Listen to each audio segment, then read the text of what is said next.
দেখো বন্ধুরা, আমি ড্রাগন ফল নিয়ে এসেছি। আমার অনেক দিনের আশা যে আমি ড্রাগন ফল কাটবো। তো কে কে ড্রাগন ফল খেয়েছো আর কে কে খাওনি অবশ্যই কমেন্ট করবে।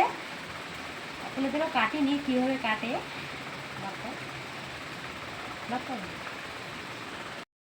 তো বন্ধুরা, আমি যেমনই পেরেছি তেমনই করেই কাটছি ফলটা।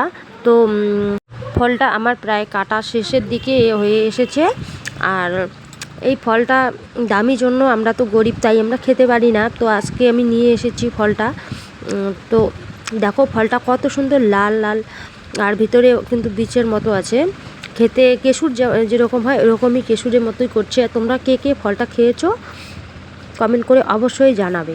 আর ফলটা কিন্তু পেকে একেবারে গলে গেছে। দেখো কত সুন্দর লাল, মনে হচ্ছে পদ্মফুলের মতো লাল হয়ে আছে। আর ছোকলাটা দেখো একদম লাল পদ্মফুলের মতোই, ঠিক রকম করে কাটতে পারিনি। কাটলে কিন্তু ঠিক মতো করে কাটলে ঠিক পদ্মফুলেরই মতো হতো।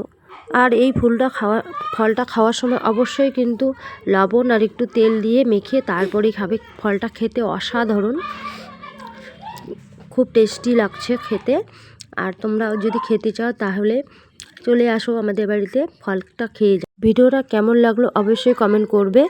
আর তোমরা বেশি বেশি করে আমাকে ভালোবাসা দাও। আর আমার উইকলি চ্যালেঞ্জটা পূরণ হচ্ছে না, সেটা পূরণ করার জন্য আমার পাশে থেকো সবাইকে অনেক অনেক ধন্যবাদ। আর আমার ফেসবুক চ্যানেলটা ফলো করে নিও সবাই। Thank you.